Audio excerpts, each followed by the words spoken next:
Salam.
Dari Ali radhiyallahu anhu karamallahu wajhah, bahwasanya beliau berkata, man jama'a sittata khisalin lam yada' lil jannati matlaban wala 'alan nari mahraban.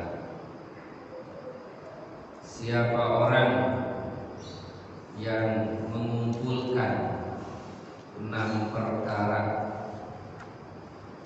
lam yada lam yatruk, maka dia tidak akan meninggalkan lil jannati, bagi surga, matlaban mencari, wala dan tidak juga anin nari dari neraka, mahroban berlari atau kabur. Ai hadhihi sittatu mafatihul jannah wa maghalibun nar. Ini 6 perkara adalah kunci-kuncinya surga dan gembok-gemboknya neraka. Ya. Jadi Imam Ali mengatakan ada 6 perkara.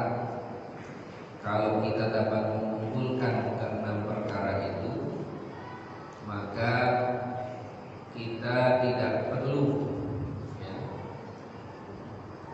lari dari neraka dan tidak perlu mencari surga.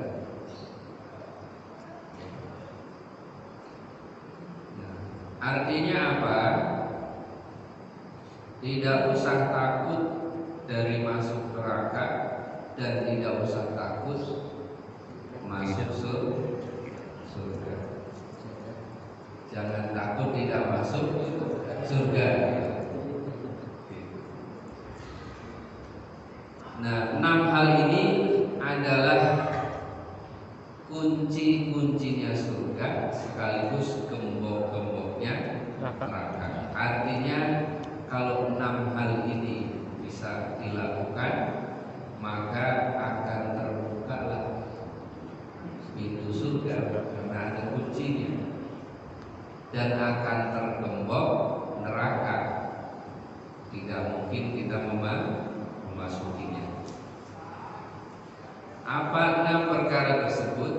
Awwaluha arafallah ta'ala fa'ata'ah, yaitu mengetahui ia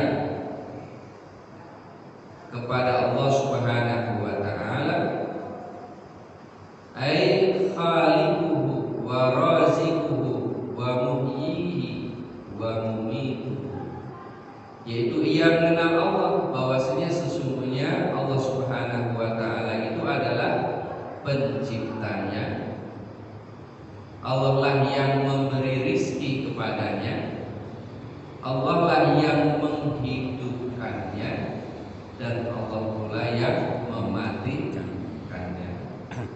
Maka orang yang sudah ta'alluq, ya, nyantel kepada Allah Subhanahu wa ta'ala, terus ingat, apa itu bahasa Jawanya, eling kepada Allah, bahwasanya Allah lah yang menciptakan dia, Allah lah yang memberi rizki kepadanya, Allah lah yang menghidupkan dan mematikannya.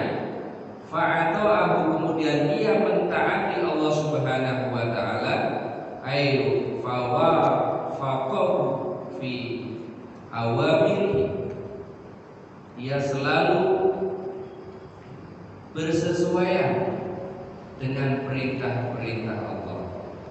Itu yang pertama. Jadi yakin, ta'alluq hatinya kepada Allah, Allah lah yang menciptakan dia, Allah lah yang memberi rizki, Allah lah yang menghidupkan, Allah lah yang mematikan. Jangan sampai lupa tentang hal itu. Kemudian setelah mengetahui itu, ia taat kepada Allah, yaitu menepati perintah-perintah Allah Subhanahu wa ta'ala. Itu yang pertama. Yang kedua, wa'arafa syaitan, dia mengenal, tahu setan, bi annahu aduh, sesungguhnya setan itu adalah musuhnya. Fa'asahu ay khalafa amrahu, dan dia menyalahi, ya, akan perintah-perintah setan, atau dia tidak mentaati ajakan-ajakan setan. Jadi mengenal begini terus-terus bukan akrab, CS-CSan, ya, tapi mengenal kemudian untuk tidak mengikuti ajakan setan. Itu yang kedua. Wa 'arfal akhirah, yang ketiga dia mengetahui akhirat, bi annaha darul baqa, sesungguhnya akhirat itu adalah tempat yang kekal. Akhirat adalah tempat yang kekal. Balikan sama dunia. Fatalabaha, maka dia mencari itu akhirat, bistiqdadis zadilah, dengan bersiap-siap, ya, mempersiapkan bekal untuk menuju akhirat. Yakin akhirat kekal? Yakin. Persiapkan bekal untuk menuju akhirat.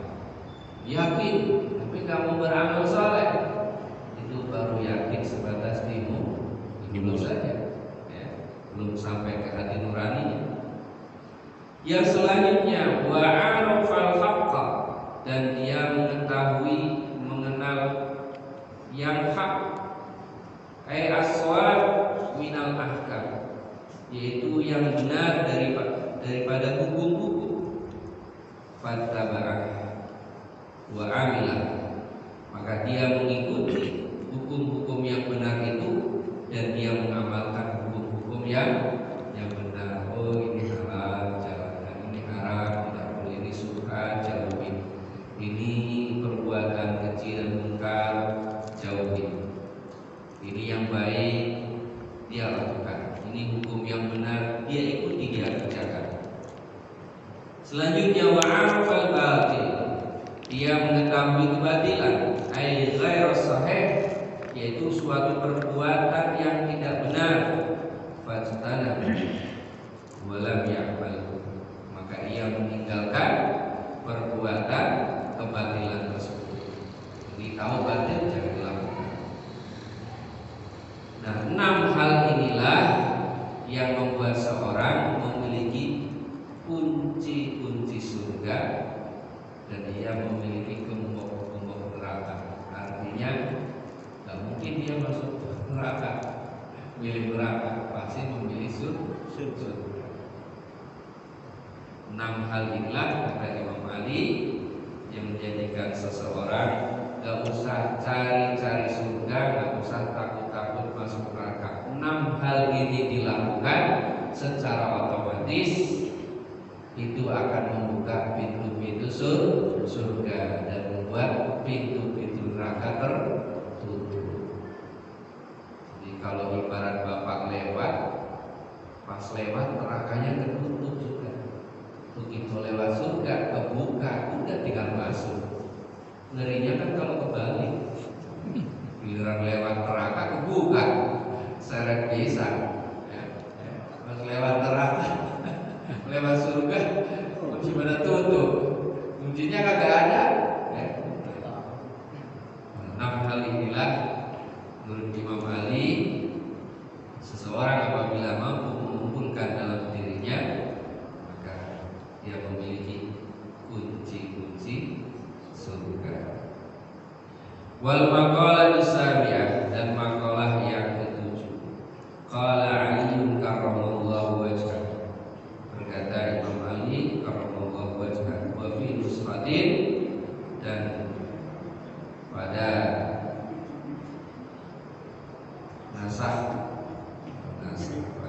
nas yang lain, wa qala Umar radhiyallahu anhu, berkata Umar, catatan yang lainnya, an-ni'amu ay a'dhamuha sittatu asya, al-Islam wal Quran wa Muhammadun Rasulullah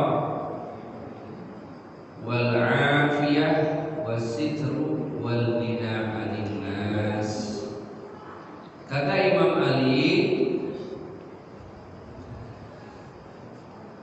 nikmat-nikmat ai a'dhamuha, nikmat-nikmat yang paling besar, paling utama, sittatu asya, itu ada 6 nikmat.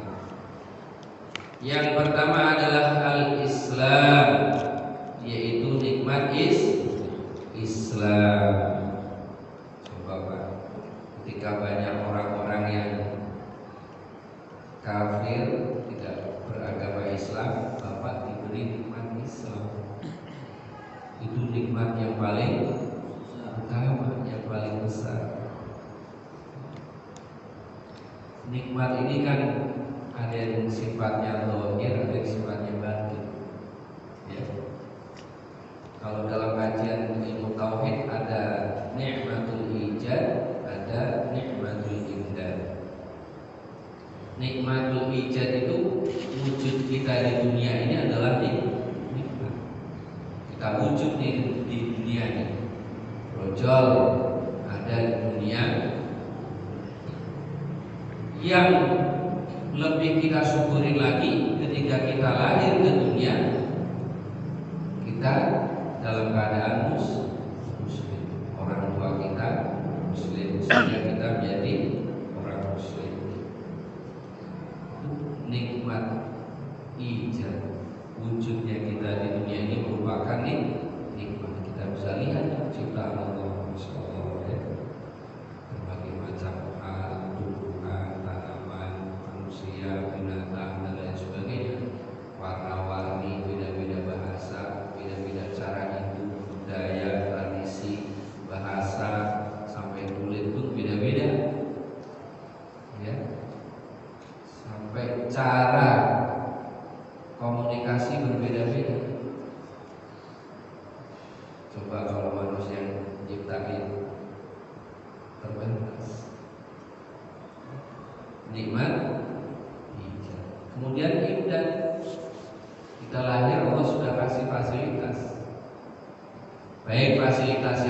kita miliki dalam kehidupan kita sehari-hari, bisa mendengar, melihat, ya, merasa, itu kan nikmat.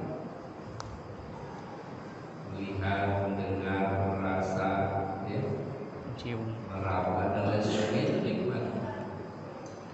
Belum lagi dunia yang sudah Allah sediakan untuk manusia. Nah, nikmat ada yang bersifat zahir, ada yang sifat batin. Maka di dalam kitab Misbahul Alam dikatakan bahwasanya nikmat itu ada yang bersifat zahir, ada yang bersifat batin. Rizki itu katanya rizki itu adalah nikmat yang bersifat zahir. Sedangkan nikmat batinnya apa? Husnul khuluq. Baik akhlak. Baik akhlak itu adalah nikmat batin. Sedangkan rezeki adalah nikmat zahir. Kemudian apalagi? Bahkan dikatakan, kata Ibnu Abbas, nikmatul zahirah al-Islam wal Qur'an wal batinah ma satara alaikum minadz-dzunub. Katanya Islam dan Al-Qur'an itu adalah nikmat zahir. Sedangkan menutupinya Allah dari aib-aib kita di depan manusia itu adalah nikmat batin. Di sini ada itu satu, ya, situ menutupi. Di dalam Al-Quran dinyatakan, ya, innal ladzina kafaru wa matu wa hum kuffar fala yuqbala min ahadihim mil'ul ardi dzahaban walau iftada bi ulaika lahum adzabun alim wa ma lahum min nasirin. Ali Imran ayat 91. Ini nyata bahwasanya iman Islam, ya, itu merupakan nikmat yang besar. Di ayat itu dinyatakan sesungguhnya orang-orang kafir dan mereka mati di dalam kekafirannya, maka tidak diterima dari salah seorang mereka memenuhi bumi, yaitu berupa emas, walau iftada, misalnya mereka akan menebus dengan itu. Jadi orang-orang kafir nanti ketika mati dan mati dalam kekafiran, seandainya mereka mau menebus tuh kekafirannya dengan emas yang memenuhi bumi, itu tidak akan terbayar. Itu nyata-nyata bukti bahwasanya iman Islam itu lebih penting dari dunia dan seisinya. Diumpamakan dengan emas yang memenuhi bumi, mil'ul ardi dzahaban, ya. Jadi orang sungguh tidak berterima kasih seandainya dia masih diberikan iman di dalam hatinya, diberikan rasa iman Islam di dalam hatinya. Sementara, ya, dia tidak melihat bahwasanya itu akan menjadi pertaruhan nanti kelak di akhirat. Jadi orang terkadang memiliki rasa iman tidak disyukuri. Harusnya dia dengan adanya iman sampai hari ini pun harusnya, ya Allah alhamdulillah masih beriman, ya Allah alhamdulillah masih beriman. Nah, itu nanti terasanya ketika orang di hadapan Allah Subhanahu wa taala. Yaumul qiyamah, ternyata iman itulah yang terpenting dari seluruh kehidupan yang kita miliki. Ya. Harta mah habis. Ya. Dalam hadis kan, harta itu halaluhu bisa, haramuhu ada. Ada orang yang akan masuk surga tanpa bisa, Ada yang orang akan masuk neraka tanpa hisab, langsung masukin aja. Itulah orang-orang yang memakan harta yang haram. Ya. Nah, nikmat Islam adalah nikmat terbesar di antara nikmat terbesar yang harus disyukuri oleh seseorang. Alhamdulillah, apalagi anak-anak kita bisa mengikuti keimanan kita. Kalau kata Gus Baha itu, kita itu harus menjadikan anak-anak kita sebagai penerus dari wujud, ya, ketauhidan kita dan dari wujud sujudnya kita kepada Allah Subhanahu wa Ta'ala. Jadi kalau anak sampai bisa ngikutin orang tuanya, dia mau sujud kepada Allah, udah nikmatnya besar juga. Gimana kalau seandainya anak kita tidak mau sujud kepada Allah? Kita yang dikeplangi, kita orang tuanya, ya kan? Nah iya, memang ke siapa? Tetangga ya kagak, masih ke kita. Makanya hati-hati, jangan-jangan ya anak kita itu justru nanti akan jadi penghalang kita di hadapan Allah. Karena kita tidak mengajarkan mereka untuk sujud kepada Allah Subhanahu wa Ta'ala, tidak menanamkan ketauhidan di dalam hatinya. Di dalam kitab itu juga dikatakan bahwasanya di antara nikmat zahir adalah ittiba'ur rasul wal batinah mahabbatuhu. Jadi kalau seseorang mengikuti Rasulullah itu nikmat zahir. Nikmat batinnya apa? Mencintai Rasulullah. Modalnya kan cinta. Kalau udah cinta pasti mau berkorban. Kalau sudah cinta pasti dia akan rindu. Kalau sudah cinta dia pasti banyak menyebut namanya. Artinya apa? Bukti cinta, banyakin dong sholawat. Itu bukti cinta. Jangan ngomong doang. Giliran maulid, ngikutin Rasul. Baca sholawat nggak pernah. Hari Jumat, itu aja. 14. Iya, ada pagi, siang, sore, malam, enggak ada waktu untuk baca sholawat. Mana itu cintanya? Rasul sendiri yang bilang, nanti umatku yang paling dekat kepada kelak hari kiamat yang paling banyak baca sholawat pada banyak kalau dalam kitab Hidayatul Hidayah itu karena Imam Ghazali, kalau hari Jumat minimal siang 300, malam 300. Lama enggak sebentar ya. Nggak sampai setengah jam 300. Allahumma sholli ala Muhammad. Kalau pelit mas gitu, Allahumma sholli ala Sayyidina Muhammad wa ala ali Sayyidina Muhammad. Nah minimal segitu. Nggak sampai setengah jam 300 ya. Minimal katanya pagi 300, siang 300, malam 300. Syukur-syukur 1000. Kalau orang sudah bisa dawam sholawat 1000 sehari,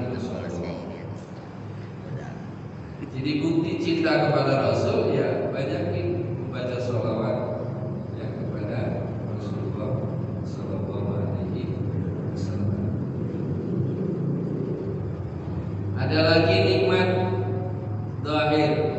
Nikmat zahir adalah takhfifus syara'i, yaitu keringanan-keringanan hukum syarak, wal batinah as-syafa'ah, yaitu mendapatkan syafaat. Syafaat itu nikmat batin. Dan nanti umatnya Nabi ya, akan diberi syafaat di baginda Rasulullah. Jika orang-orang bingung minta syafaat ke nabi-nabi yang lain, nabi yang lain tidak ada yang mau memberikan syafaat. Ya, nanti kepada baginda Rasulullah mereka akan meminta syafaat. Kemudian nikmat yang lain yaitu wal Quran, yaitu Al-Quran. nikmat yang terbesar. Makanya jangan sampai kakak bisa baca Al-Quran, ya. Jangan sampai kakak bisa baca Al-Quran. Masih ada waktu belajar, malu rame-rame, ya sepi-sepi, ya. Panggil ustaz ke rumah atau bapaknya ke rumah ustaznya, ustaz ajarin saya ngaji. Kalau serius Bapak, serius nih belajar ngaji, 6 bulan bisa ngaji, insya Allah, ya. Apalagi dulu sudah pernah ngaji dengan lancarin, gampang lagi, ya. Jangan sampai nggak bisa ngaji. Minimal ada yang hafal, ya. Alhamdulillah Yasin hafal, alhamdulillah surat Al-Kahfi hafal juga, alhamdulillah Al-Muluk hafal, alhamdulillah. Jangan sampai ada yang tidak hafal, minimal banget ayat kursi atau, ya kan? Ya. Ayat kursi, ya, ayat yang spesial bagi Rasulullah Sallallahu Alaihi Wasallam, diambil dari Kanzul Arsi.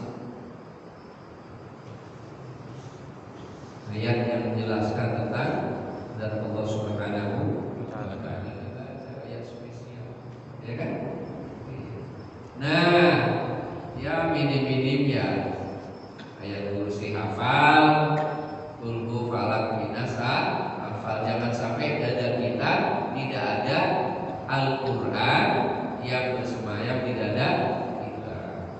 Syukur-syukur sampai hafal 1 juz, 2 juz, 3 juz. Tiap hari Ustaz padahal minum jus tapi nggak ada yang hafal. Jus tomat. Nikmat terbesar adalah Al-Quran. Al-Quran telah juga akan memberi syafaat bagi siapa? Ya, bagi pembacanya, penghafalnya, pengamalnya. Asyam Al-Quran yasfa'ani yaumal qiyamah. Yang selanjutnya yaitu wa Muhammadun Rasulullah sallallahu alaihi wasallam. Wa yanbaghi lana an naqula kulla yaumin, dan mesti bagi kita mengatakan atau membaca setiap hari raditu billahi rabba wa bil islami dina wa bi Muhammadin sallallahu alaihi wasallam rasulan wa nabiyyan, atau nabiyyan wa rasulan, wa bil qur'ani hukman wa imaman. Minimal tiap hari kita begitu, ya. Baca sendiri ya, wa billahi rabba wa bil islami dina wa bi Muhammadin sallallahu alaihi wasallam nabiyyan wa rasulan wa bil qur'ani imaman, gitu ya. Tambah hukman wa imaman, atau imaman saja. Coba itu dari madrasah itu anak-anak kecil diajari bersama gurunya. Dulu. Ya. Raditu billahi rabba wa bil islami dina wa bi Muhammadin nabiyya wa rasulah wa bil qur'ani imama. Minimal katanya tiap hari kita membaca begitu. Aku ridha, rela, ikhlas Allah sebagai Tuhanku. Aku rela, ikhlas Islam sebagai agamaku. Aku rela, ridha, ikhlas Nabi Muhammad sebagai nabiku dan rasulku, dan Al-Quran sebagai panutan, imam, panutan. Nah, Nabi Muhammad ini merupakan anugerah terbesar, ya, di antara anugerah Islam dan Al-Quran. Ketika Nabi Daud berdialog kepada Allah, Nabi Daud berkata, ya Allah, nikmat apakah yang paling kecil di hadapanmu? Kata Allah, nafasmu yang kamu hirup setiap hari itu adalah nikmat yang kecil di sisiku. Nikmat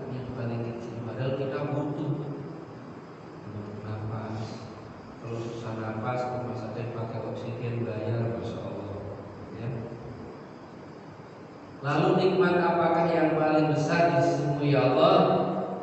Allah menjawab, diutusnya baginda Muhammad Rasulullah Sallallahu Alaihi Wasallam itu nikmat yang paling besar di sisi Allah Subhanahu wa Ta'ala.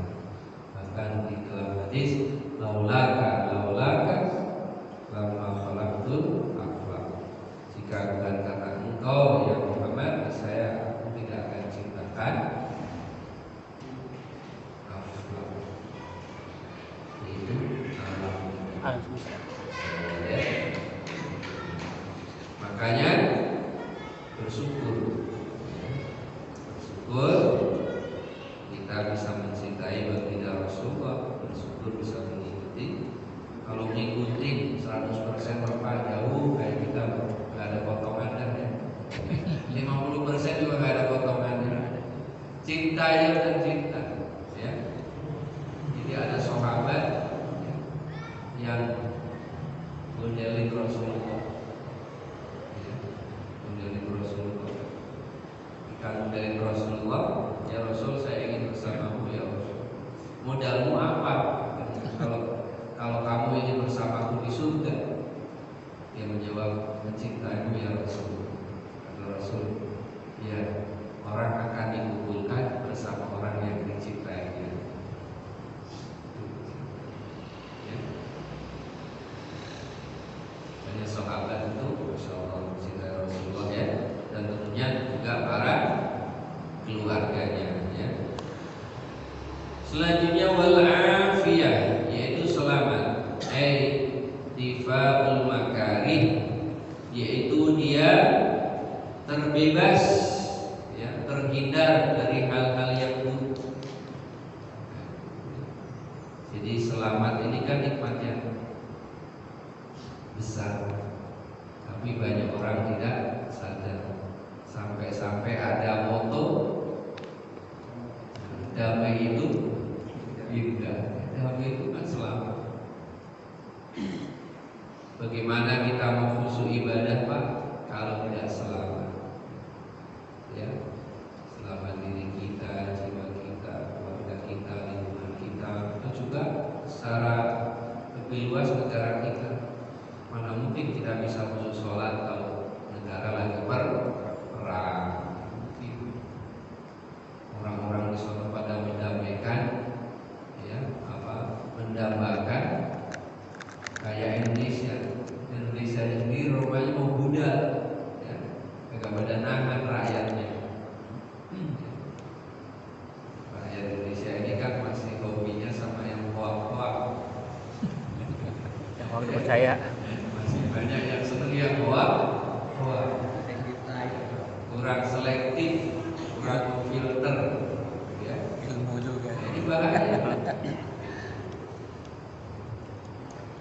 Karena al-khobar kal-gubar, berita itu seperti debu. Kalau sudah tersebar ya udah dia melayang kemana aja, nyampe kemana aja, kayak debu. Gak ada yang bisa membatasi.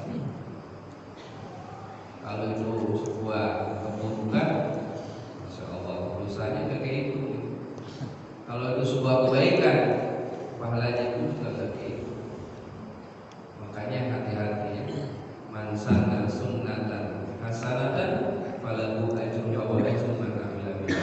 Wa man sanna sunnatan sayyi'atan falahu siapa orang yang memulai kebaikan, kemudian kebaikan itu ditiru oleh orang-orang lain, maka dia dapat pahala ya dari melakukan kebaikan itu dan orang yang mengikutinya. Di Bapak melakukan kebaikan diikuti oleh orang lain, terus diikuti ya, kayak MLM, level marketing. Wah, pahala Bapak mengalir. Begitupun keburukan, dosa. Bapak melakukan kejahatan, keburukan, Bapak dapat dosa. Ada orang yang ngikutin ya, apalagi di share. Keburukan di share. Ini gue habis mabuk nih gitu kan, di share. Ayo Bapak, nggak apa-apa kok, cuman lembut doang perut misalkan gitu ya. Orang-orang ikutin, ada bentuk-bentuk. Makanya hati-hati ya, jangan memulai perbuatan yang saja diikuti orang lain. Ya. Wasitru sitrul uyub, yaitu tertutupnya aib. Pak, aib kita ditutupi oleh Allah itu nikmat yang besar. Coba aib kita dibuka oleh Allah, berandul kita ini.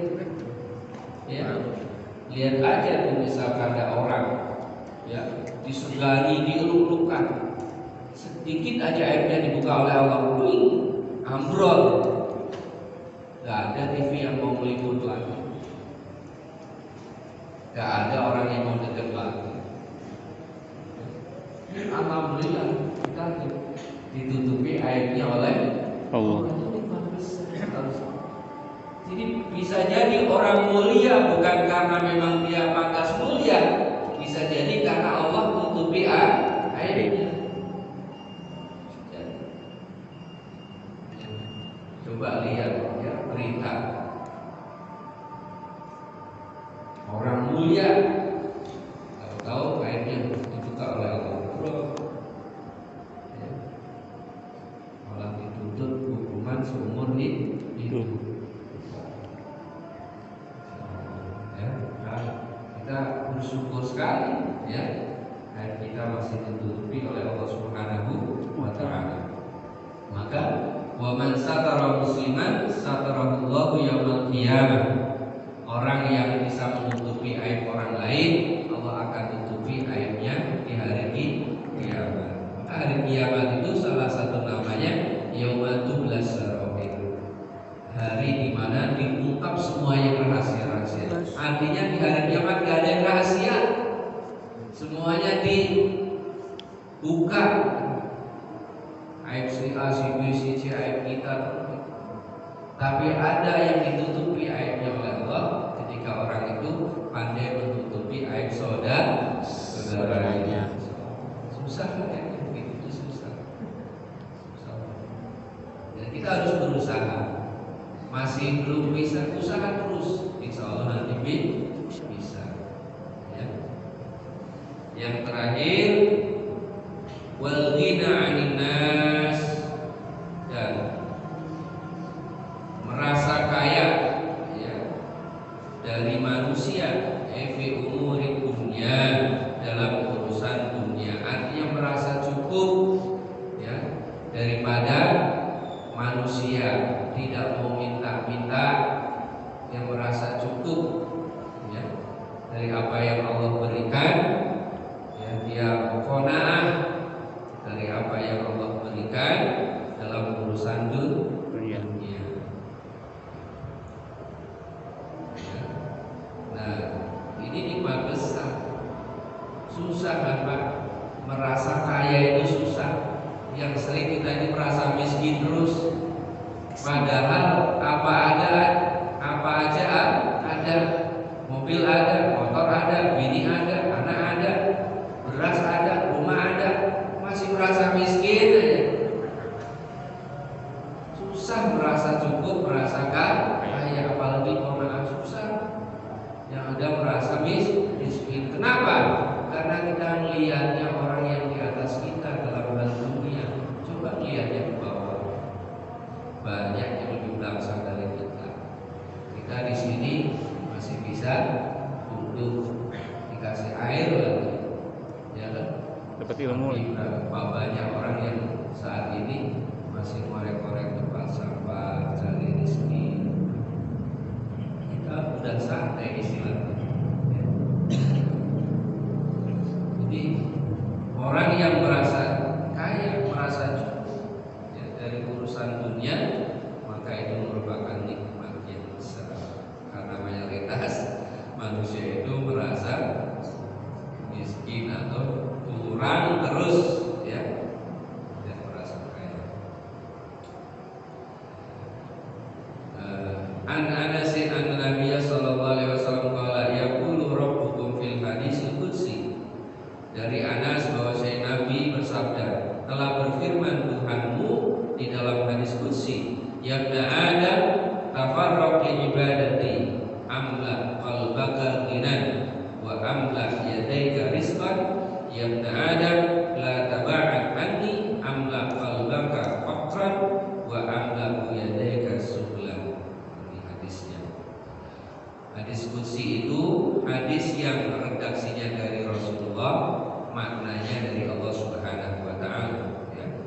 Wahai anak Adam, ya, tafarraq, luangkanlah waktu olehmu li ibadati, untuk beribadah kepadaku.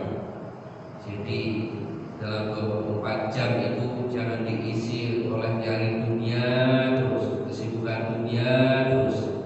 Harus ada setengah jam, 1 jam untuk beribadah kepada Allah. Sudah jarang-jarang puasa, jarang-jarang sedekah, jarang-jarang sholat sunnah, jarang-jarang tahajud, jarang-jarang ngaji, ya. Dunia yang jangan begitu. Tapi luangkan waktu untuk beribadah kepadaku. Jadi kita harus ada waktu, Pak, untuk khusus beribadah kepada Allah. Setengah jam, 1 jam, zikir, sholawatan, baca Al-Quran, atau apa ya. Amla'u qalbaka ghinan, maka aku akan memenuhi hatimu dengan kecukupan. Wa amla'u yadaika rizqan, dan aku akan memenuhi kedua tanganmu dengan rezeki. Insyaallah Allah akan cukupi. Ya. Jangan lupa sama sekali, ya. Ya ibna Adam la taba'an anni, wahai anak Adam, janganlah kamu jauh-jauh dariku atau menjauhiku. Amla'u qalbaka faqran, maka aku akan memenuhi hatimu dengan kefakiran. Merasa kurang terus, merasa tidak cukup terus, merasa miskin terus, ya, karena dia jauh dari Allah. Ya. Wa amla yadaika sebelah, dan aku akan memenuhi kedua tanganmu dengan kerepotan. Sudah persoalan sudah sendiri perasaan dia, ya, belum kaya nggak bakalan merasa kaya, pasti merasa kurang terus. Tapi coba dekat kepada Allah. Ya. Baik bapak-bapak, itulah yang dikatakan oleh Imam Ali. Mudah-mudahan ada manfaatnya. Semoga tidak ada yang bertanya. Kalau ada yang mau bertanya, susah ini ya. Ini ngajinya sederhana tapi susah dijalankan, ya.